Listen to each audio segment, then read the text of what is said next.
अस्सलामुअलैकुम, सत श्री अकाल, आदाब। कैसे हैं भाइयों? फर्स्ट क्लास हैं, बढ़िया हैं। आ गए हैं भाई हम लोग और हमने सोचा कि आज आपके लिए जो है एक मैदान से वीडियो करें और देखें पाकिस्तान हो, इंडिया हो, हमारा एशिया हो, ये हमारा वो कल्चर है जिसकी हम बात करते हैं। ये देख लें भाई, ये फिर भाई दिखाइएगा ज़रा, ये देख लें, ये नौजवान, ये लड़के, ये सब जो है यहाँ पर धड़ाधड़ क्रिकेट खेल रहे हैं।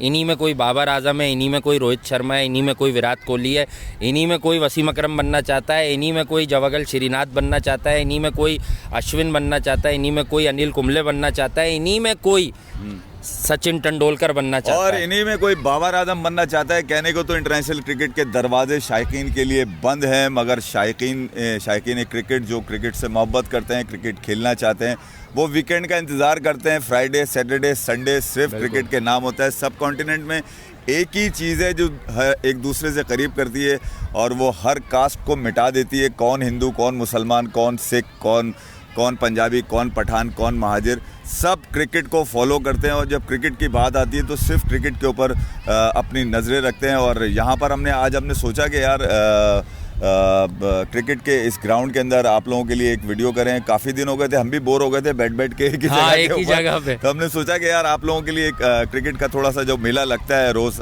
तकरीबन हर फ्राइडे को यहाँ पर, तो आपके साथ इसमें हाजिर है। मेरे ख्याल में अपने मुद्दे के ऊपर आए। पहले बड़ी खबर दे दें यार, सचिन तेंदुलकर, लेजेंडरी सचिन तेंदुलकर जो है वो कोविड पॉजिटिव आ गए। उन्होंने घर में ख़ुद को क्वारंटाइन कर लिया है और उनकी बाकी फैमिली जो है, ये अच्छा फॉर्चुनेट साइन है कि वो पॉजिटिव नहीं आई, ये सब नेगेटिव है। और यूसुफ पठान भी पॉजिटिव आ गए। अभी हमारे इमरान भाई भी पॉजिटिव आ गए थे, तो इमरान खान ने भी वैक्सीन करवा ली है, बेहतरी की तरफ हैं वो। तो दुआ कीजिए यार सबके, सचिन तेंदुलकर जो है वो बहुत जल्द नेगेटिव आएँ। और वर्ल्ड क्रिकेट में जितने भी मद्दा हैं, सचिन तेंदुलकर के लिए किसी को कुछ कहने की ज़रूरत नहीं है। जितने पल उन्होंने अपने फैंस को दिए हैं, आई थिंक क्रिकेट में खुशियों के, उम्मीदों के, उमंगों के, उससे ज़्यादा जो है वो किसी ने भी नहीं दिए। तो अब बात कर लेते हैं इंडिया वर्सेस इंग्लैंड पर, सीधा आ जाते हैं। कल जो डिसाइडर है, आपने थंबनेल पर भी देख लिया हमारे क्रिकेट BBQ थंबनेल पर। तो भाई जो सीधी सी बात है, जो सीधा सा मसला है, वो एक ही है सिर्फ। कल को लेकर इंडिया के पास जो बॉलिंग स्ट्रेंथ है इस वक्त, उसमें जो भी स्पिनर आ रहा है वो मार खा रहा है। रीसेंट पास्ट में टीम इंग्लैंड ने ये बता दिया है कि भाई अगर आपके पास कोई सा भी स्पिनर है तो हम उसे धोएंगे। सीधी बात ये, आप रिस्ट स्पिनर पर रिलाय करते हैं। रिस्ट स्पिनर को भी अच्छा खेल लिया उन्होंने, कुलदीप को। कृणाल पांड्या, हर बॉलर का एक दिन आता है। कृणाल पांड्या लेकिन टीम इंडिया का 5वां बॉलर नहीं बन सकता। बिल्कुल भी नहीं। इट डजंट मैटर इफ भाई वो जितनी अच्छी बैटिंग कर ले, जितनी अच्छी बॉलिंग कर ले, लेकिन वो आप उसको अपना 5वां बॉलिंग ऑप्शन बनाकर किसी बड़े इवेंट में एंटर नहीं हो सकते। कल की सजेशंस में जो सबसे बड़ी बात है, वाशिंगटन सुंदर, क्योंकि वो बहुत अरसे से टीम इंडिया के साथ रहा है और क्रूशल मूवमेंट्स पर डिलीवर कर चुका है। तो कल आपको अगर किसी एक स्पिनर को देखना है तो वो वाशिंगटन सुंदर ही होगा। और अगर आपको एक पेसर ऐड इन करना है तो definitely none other than Natarajan.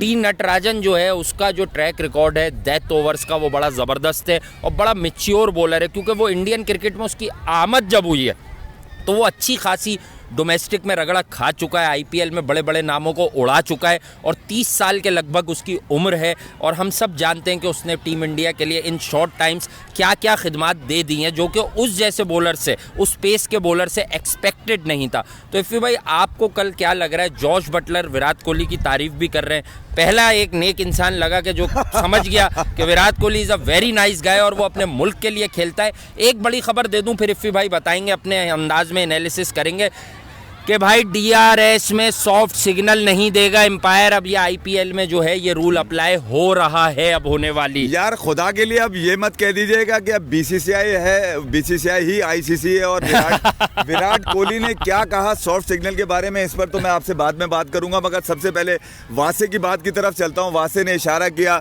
अभी, जैसे गावस्कर ने कहा, सुनील गावस्कर साहब ने कहा कि यार टी नटराजन इंडिया का 5वां बॉलर नहीं हो सकता। तो वो सिर्फ बॉलिंग ऑप्शन नहीं, कृणाल पांड्या सिर्फ बॉलिंग ऑप्शन नहीं है। मेरे ख्याल में आपको याद होगा पहला ODI जिताने में कृणाल पांड्या का बहुत बड़ा हाथ था। 58 से 62 रन मेरे ख्याल में उसने बनाए थे और बहुत कम गेंदों के ऊपर वो ये रन स्कोर गए थे। और मेरे ख्याल में टीम इंडिया को अगर जीत मिली है तो उनके रन जरूर इसके अंदर शामिल थे। अब इंडिया के लिए सबसे बड़ा मसला ये आ रहा है कि अगर कुलदीप को और कृणाल पांड्या को बाहर कर देते हैं तो भाई बैटिंग ऑप्शंस वाला आपको बंदा चाहिए होगा। मेरे ख्याल में वॉशिंगटन सुंदर वो वाहिद लड़का है इस वक्त जिसको कोहली का ट्रस्ट भी हासिल है। मेरे ख्याल में उसको मौका दिए जाने का इम्कान मुझे नजर आता है। चेंजेस तो टीम इंडिया में जरूर होंगी तीसरे ओडीआई को लेकर, इस पे चर्चा बहुत ज्यादा हुआ है और फाइनल फैसला कौन ये ओडीआई है जो पुणे में खेला जाएगा। अब देखना ये है कि विराट कोहली अपनी जंबील से नाम किसका निकालते हैं। वो अब कौन सा वो बल्लेबाज बॉलर होगा। मैं अभी फिर आपको बता रहा हूँ बल्लेबाज बॉलर चाहिए टीम इंडिया को। इंडिया को सिर्फ बॉलर नहीं चाहिए। और वो लोग जो मेरे ख्याल में कल भी हमने बात करी थी कृणाल पांड्या कुलदीप यादव के ऊपर। देख कुलदीप तो एक नेचुरल बॉलर है यार, वो ठीक है उसकी पिटाई लग गई, पिटा गया, कोई मसला नहीं, साइडलाइन, कैरियर खत्म नहीं हुआ उसका। आप इस फॉर्मेट में कह सकते हैं कि उसको मौका दोबारा नहीं दिया जाएगा। हो सकता है दोबारा मौका दे दिया जाए, कल कला को वो ठीक ठाक होकर आ जाए। मगर आप कृणाल पांड्या की जब बात करते हैं तो उसके साथ नया भी है, दूसरा ही उसके साथ बल्ला भी जुड़ा हुआ है, वो आपको कीमती रन्स भी निकाल के देता है। अपोजिशन कोई भी हो, कृणाल पांड्या की मेरे ख्याल में पहले ओडीआई में उसका बड़ा अहम रोल रहा है और पहले ओडीआई में उसका बहुत अहम रोल भी रहा है अगर हम देखें कृणाल पांड्या का। और दूसरी सबसे बड़ी जो चीज़ है फी भाई जिस पर हमें बात करनी होगी वो ये करनी होगी कि कैलकुलेटेड अग्रेशन या मोमेंटम को गेन करना। हमें याद है ऑस्ट्रेलिया की टीम वर्ल्ड क्रिकेट में बहुत सक्सेसफुल रही, 98 99 का वर्ल्ड कप जीतकर 7-8 साल तक डोमिनेंट थी वो यार, 3 वर्ल्ड कप राज था, हैट्रिक मारी हुई उन्होंने वर्ल्ड कप जीतने। उसका रीजन क्या था? अगर उनकी 2 विकेट्स भी गिरती थी, 3 विकेट्स भी गिरती थी, वो आप पर हार्ड ही आते थे, वो रन रेट पर कंप्रोमाइज नहीं करती थी वो टीम। अगर आप लिमिटेड ओवर्स में जाएं, स्ट्रांग थी यार, सीधी सी बात है, भी 2 विकेटें गिर जाएं आपको मोमेंटम नहीं तोड़ना है भाई। बॉलिंग में ऑस्ट्रेलिया स्ट्रांग नहीं थी, ऑस्ट्रेलिया बैटिंग में स्ट्रांग थी। और मेरे ख्याल में आप उनके बल्लेबाजों की लिस्ट देखें तो 7वें नंबर पे कभी गिलक्रिस्ट आके सेंचुरी मार जाया करते थे, 6ठे नंबर पे बेवन आके आपने 60-70 रन कर जाया करते। तो यही टीम इंडिया के साथ इस वक्त है कि यार इंडिया के पास 6ठे-7वें नंबर पे भी बैटिंग ऑलराउंडर उनको चाहिए होता है जो कम से कम 6-8 ओवर अच्छे डाल दे। कल कृणाल पांड्या या इवन हार्दिक पांड्या से भी बॉलिंग मेरे ख्याल में कम करवाई गई। कृणाल 6 ओवर करा के गए। हार्दिक के हवाले से आज बॉलिंग क्यों नहीं कर रहे? वीरेंद्र सहवाग ने भी कहा कि भाई ग्राउंड में आपको फील्ड के लिए साथ साथ आपको बॉलिंग भी करनी चाहिए। आपका फील्डर अच्छा होना जरूरी नहीं है टीम इंडिया के लिए, बॉलिंग भी आपको कम से कम करानी चाहिए। अब क्या वजह बनी मुझे नहीं पता कि अभी तक मीडिया रिपोर्ट्स भी नहीं पता चली हैं कि हार्दिक पांड्या के हवाले से क्या है, कल उन्होंने अपने पूरा ओवर्स का कोटा क्यों नहीं कर सका। बहरहाल India team India second ODI में बुरी तरह फ्लॉप हो गई। बैटिंग में हालांकि उन्होंने रन्स बहुत अच्छे जोड़े थे, 337 रन्स कम नहीं होते, मगर टीम इंग्लैंड ने जिस तरह से बल्लेबाजी करी, बेन स्टोक हुए, लेकिन इफ़ी भाई जिस पोजीशन में टीम इंडिया अर्ली ऑन थी उस हिसाब से अगर मैं 23 ओवर तक का ही खेल देख लूं, 23 ओवर के बाद तो बहुत कमाल की रिकवरी है। लेकिन अगर इस विकेट के मिजाज को परखें या जिस पोजीशन में टीम इंडिया आ गई थी आफ्टर 20 ओवर्स, तो आई थिंक कि जो उनकी क्षमता है या जो ताकत है उस ताकत को मद्देनजर रखते हुए डेफिनेटली लोग ठीक कह रहे हैं कि आप 355-360 तक आराम से जा सकते थे। और केएल राहुल को भी कुछ लोग कहते हैं कि यार उसकी बैटिंग थी, उसने टाइम लिया। डेफिनेटली जब आप आउट ऑफ फॉर्म होते हो तो आप थोड़ा सा वक्त लेते हो, लेकिन राहुल ने वहां पर इनिंग्स को एंकर किया। लेकिन कृणाल उस दिन ज्यादा अच्छा नहीं खेल सके, लेकिन फर्स्ट ओडीआई में उनकी खिदमत को आप फरामोश नहीं कर सकते। डेफिनेटली ये वही बात आ गई है कि टूर्नामेंट का फिर डिसाइडर आ गया। और जो मैं हमेशा कहता हूं कि 2 मैच होते हैं ठंडे, 25 पे 25 100 का स्ट्राइक रेट।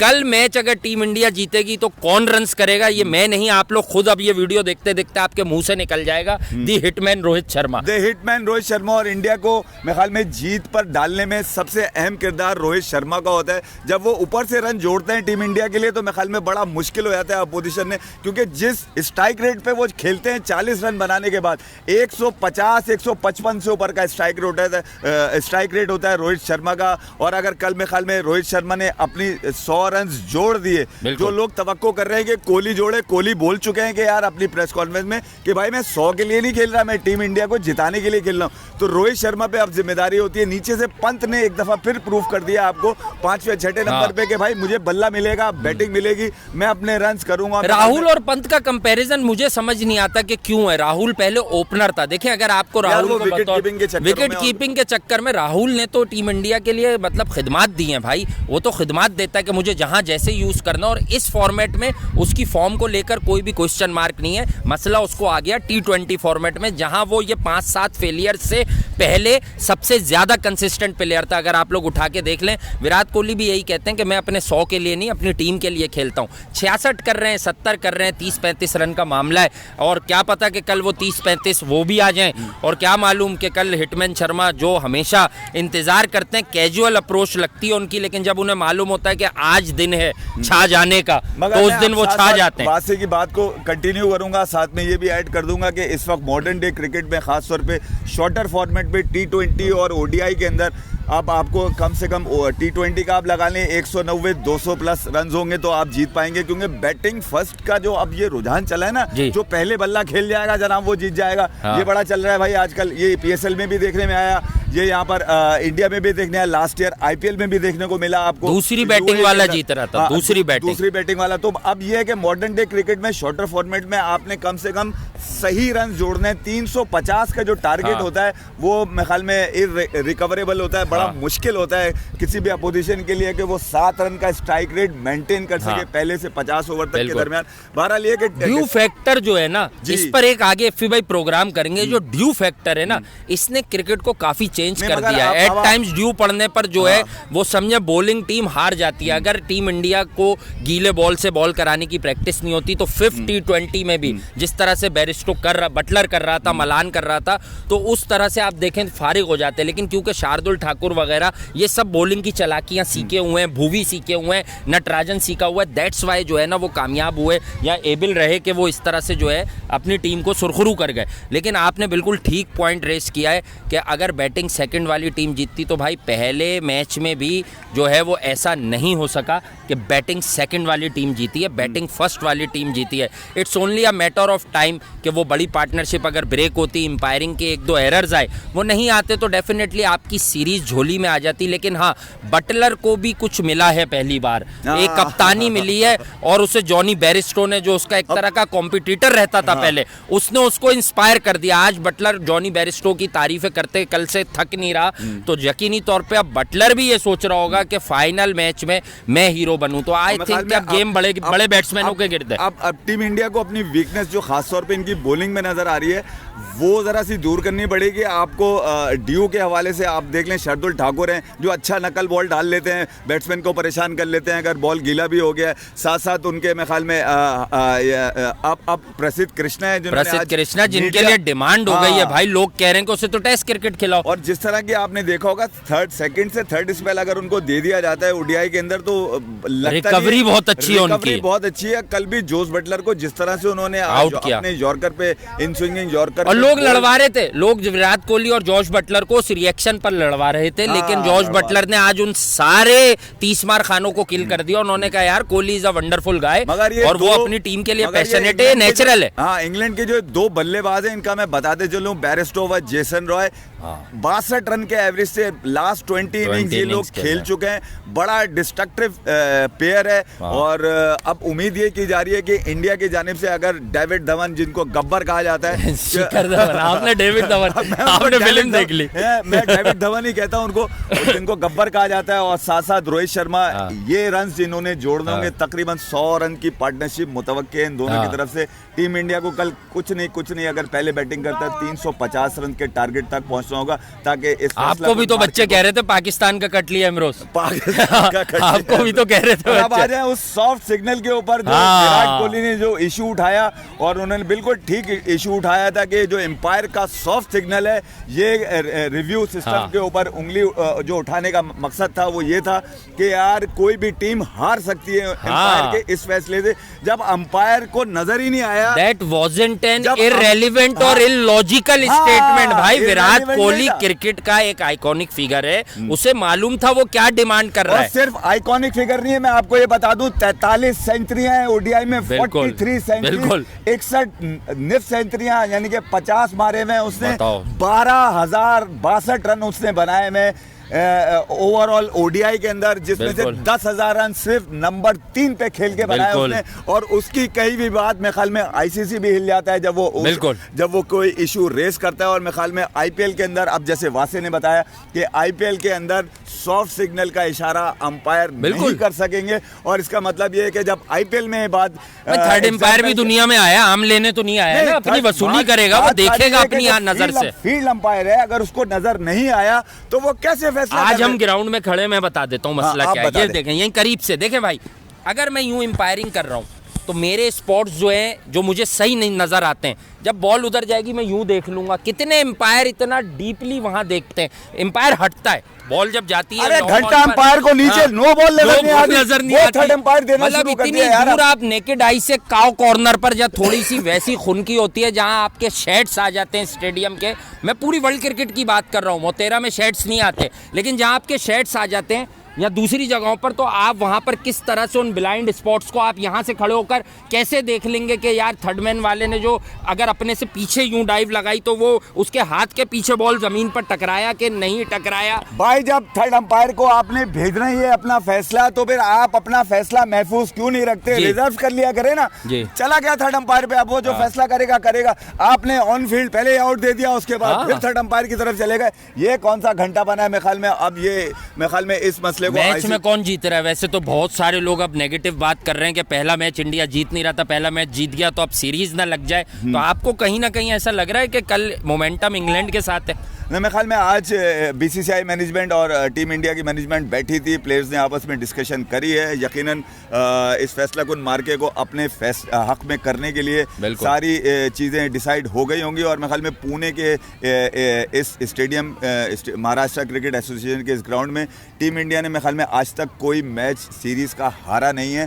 और मेरे ख्याल में इस सीरीज़ भी टीम इंडिया के नाम होगी। जहाँ टेस्ट सीरीज़ इंडिया ने जीती अहमदाबाद के अंदर, वहीं T20 सीरीज़ अहमदाबाद में जीती, और ये पुणे के महाराष्ट्र क्रिकेट स्टेडियम में इंडिया फातेह होके निकलेगा। और ये मैं आपको बता दूं, गाबा की तरह वाली लाइन है ये। साथ साथ ये भी बता दूं, इसके जो मौजिद हैं, इसको जो बनाने वाले हैं Pune cricket Maharashtra cricket stadium को, सर दोराबजी टाटा उनका नाम था, जिनके बेटे थे जमशेद टाटा। 1910 की बात मैं कर रहा हूँ। ये पूरी तफसीलात मैं आपको बताऊंगा। बिलियन ड्रीम्स एक बुक है जो बोरिया मंजार और नितिन मेहता ने की लिखी हुई है। इसके अंदर से इख्तिबास मैंने आप तक की पेश किया है। लोग आपको एनालिस्ट समझने लगेंगे, क्या कर रहे हैं लोग, कहते हैं आप एंटरटेनर हैं। नहीं यार, मैं आपको बताना है, जवाब देना है लोगों को। मैं आपको बताऊंगा और इस बुक के अंदर और क्या क्या लिखा है और किस तरह से इंडियन ओलंपिक कमेटी वजूद में आई, और इसका बानी कौन था, इसका फाउंडर कौन था, और दक्कन जिम खाना का क्रिकेट यहाँ पर किसने शुरू कराई, जहाँ पर आज कल इंडिया का फाइनल खेला जाएगा। ख्याल में इस पर हम आने वाले एपिसोड में आपसे बात करेंगे। अब तक के लिए इतना ही मेरे ख्याल में, इतना ही है बस। Last but not the least, हमने बड़ी बड़ी पेशन गोइयाँ की हैं, दिल की आवाज़ें जो आई हैं, साफ लफ्ज़ों में कहकर जाऊँगा। अभी जो इनर फीलिंग है, कल अब तक बहुत अरसे के बाद ये बात करो, इनर फीलिंग है 50-50। रोहित शर्मा का बड़ा 100 जो दिखता भी है, कल अगर वो आ गया, दिखता भी है, बिकता भी है, तो रोहित शर्मा का वो बड़ा 100 आ गया तो फिर टीम इंडिया को कोई नहीं रोक सकेगा। क्योंकि रोहित शर्मा की इनिंग जो होती है उसमें ना जाने ऐसी क्या खास बात होती है कि वो मैच को एक तरफ कर देती है हमेशा। तो यही है, ज़्यादा उम्मीद यही है। और विराट कोहली और रोहित शर्मा जितना वक्त विकेट पर गुजारेंगे उतना इनकी टीम की कॉज के लिए, विनिंग कॉज के लिए अच्छा होगा। बेन स्टोक्स ने 12 गेंदों पर आखिरी 49 रन किए थे पहले मैच में। बैरिस्टो को ओवरशैडो कर गए थे, बैरिस्टो शीट एंकर का रोल प्ले कर रहे थे। लेकिन टीम इंडिया को एक बात याद रखनी है कि लाइक सेकेंड ODI आपके पास प्लान बी होना चाहिए। अगर आपकी 2 विकेटें भी गिर गई तो आप यहाँ तो ऋषभ पंत को ऊपर कर दें कि यार तुम जाओ, तुम तेज 60 रन भी अगर कर गए, यहाँ अगर आप जैसे मिसाल के तौर पर, मुझे मुश्किल लगता है लेकिन अगर कृणाल पांड्या खेल रहा है तो आप उसको प्रमोट कर दें कि यार जाओ यहाँ पर मुझे थोड़ा सा तेज 50 या 40 करके दो, ताकि मोमेंटम न टूटे और आपका बैट्समैन भी अगले 10 ओवर्स तक सेव रह जाए। आपको इस किस्म का कोई ना कोई रिस्क लेना होगा, क्योंकि इंग्लैंड ने आपको ये बता दिया है कि आप 340, 50, 55 तक भी सेव नहीं है। तो अगर इसी किस्म की कंडीशन है भाई, और अगर ये मैच थोड़ा सा लो स्कोरिंग हो जाए तो डेफिनेटली आपके पास बॉलिंग में वो फायर पावर होनी चाहिए, विकेट टेकर्स होने चाहिए। ऐसा बॉलर अब इंटरनेशनल क्रिकेट क्रिकेट में कबूल नहीं होता कि जो आए और मोमेंटम को रोकने की कोशिश करे। अब बल्लेबाजों के पास बड़े शॉट्स हैं, रेंज ऑफ स्ट्रोक्स। आप बेरिस्टो, बटलर और अपना बेन स्टोक्स और जेसन रॉय, इवन आप इन लोगों को चौके छक्के मारने से नहीं रोक सकते। ना ही इंग्लैंड के आदिल रशीद हो या अभी कोई भी हो, वो इस मोइन अली हो, ये ना तो कोहली, पंत, इन लोगों को छक्के चौके मारने से नहीं रोक सकते। इवेंचुअली आपको इनको आउट ही करना है ब्रेक्स लगाने के लिए स्कोरिंग रेट पर। इस मैसेज के साथ के बड़ा मजा आया। आज हम बाहर खड़े थे और हमारे साथ बहुत सारे जो नौजवान क्रिकेटर्स हैं वो हमारे इर्द गिर्द बहुत जमा हो गए कि यार हम लोग क्या कर रहे हैं ऐसा। तो बहरहाल फीडबैक ज़रूर दीजिएगा इस आउटडोर वीडियो का, अपना ख्याल रखिएगा, लाइक कीजिएगा, चैनल को सब्सक्राइब कीजिएगा, शेयर कीजिएगा अपने फ्रेंड्स एंड फैमिली मेम्बर्स से। और ये आपका अपना फैमिली चैनल है, हमें बार बार बताने की ज़रूरत नहीं है। मेरी और इफ़ी भाई की तरफ से thank you very much. Thank you guys, love you.